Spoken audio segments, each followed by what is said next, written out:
so emotional this week on RuPaul's Drag Race. I mean, seriously, I think we're going to have to give up cocktails for Kleenex.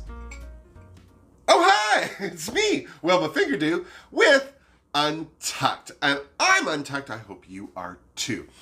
This week on Untucked, well, the queens retired to the Untucked Lounge and nobody needed a cocktail more than our Miss Widow Von Du. God bless her. She'd been raked over the coals.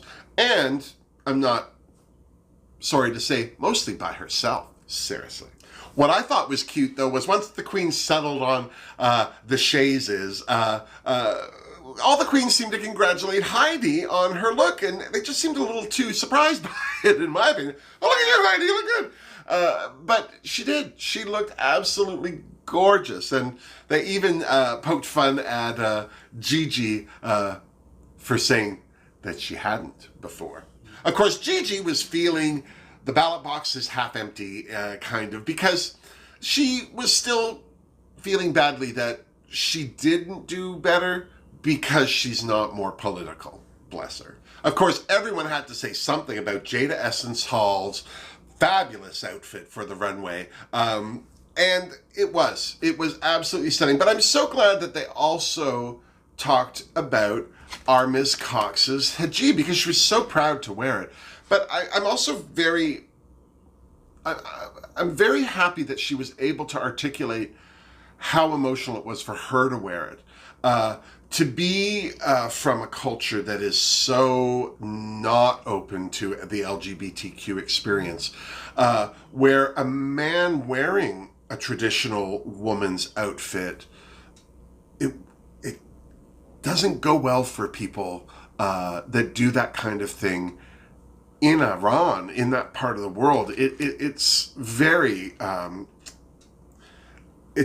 sad. It's very depressing. And I wish more people knew how devastating it was or it is, because it's so unnecessary for people to, there's nothing about why people believe what they believe that keeps the world spinning. Do you know what I'm saying? There's so much energy put into hate and hating that we spend most of our lives doing that, and we miss all the great things. And this planet's not going to be around forever. And it's a beautiful planet. I wish more people just took a deep breath and relaxed for 5 seconds. I am so serious.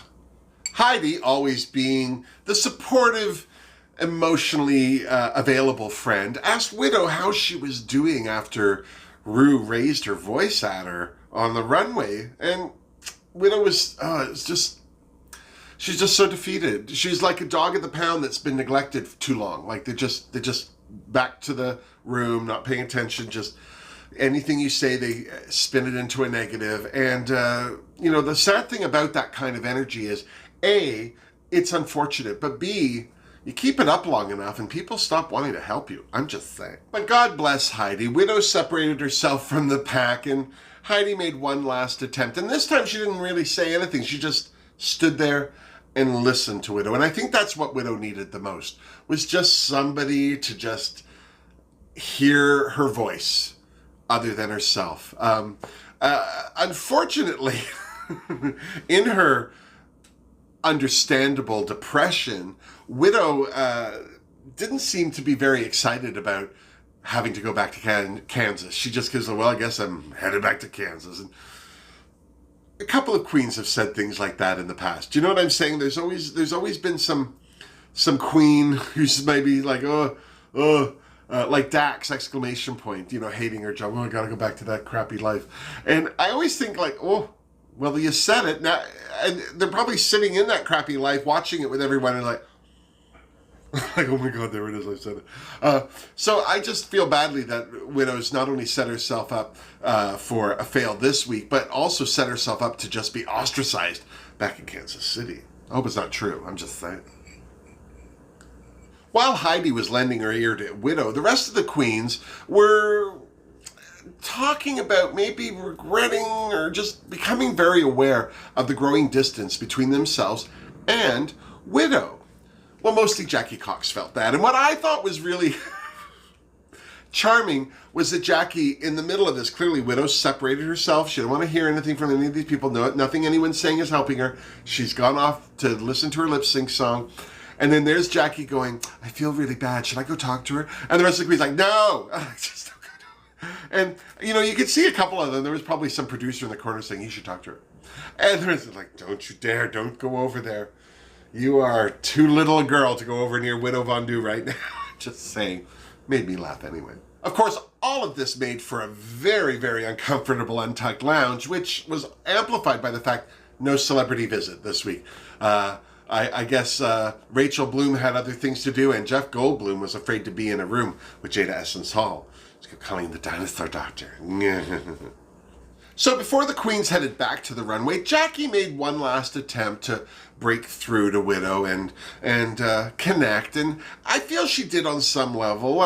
She certainly got a smile out of Widow anyway, but I'm sure that they put them both into a better headspace for the upcoming lip sync. But I couldn't have cared less about the lip sync, because was that Gigi and Crystal kissing? Is there another romance going on RuPaul's Drag Race? I have to say, I have heard online that there have been rumors suggesting that the two of them are dating. And if they are, great. And if they're not, well, whatever. But it's always funny when you see like a peck like that. That's the most non-committal kiss. You could barely touch an air kiss. But isn't it funny how immediately I was like, what the hell's going on? What's happening? Anyway, that distraction notwithstanding, we all know now that Widow Von Du sashayed away, and God bless her, she was still hurting, packing up in the workroom, and I'm hoping for her sake that, when she gets back to Kansas City and people stop hating her for dissing Kansas City, and she's able to go out and enjoy children in nature, that she sees that she did a good job on RuPaul's Drag Race. This was a hard season. But it's also not going to get easier. Every year there are better drag queens out there because of RuPaul's Drag Race. And for any queen to go on there and expect that what they are and what they do is enough, are setting themselves up for a hard road. I'm not saying that queens aren't enough and shouldn't feel that they're the best, but I think when you go in there thinking that, you get slapped by reality real fast and real hard. And a lot. Seriously. Well, there you have it. That's this week's Untucked. Less emotional than I thought, but still, it's starting to get harder to say goodbye to some of these girls. I'll tell you what, we're getting used to them now. And we've only got 6 left. So the only thing we can do in the interim is to stay untucked,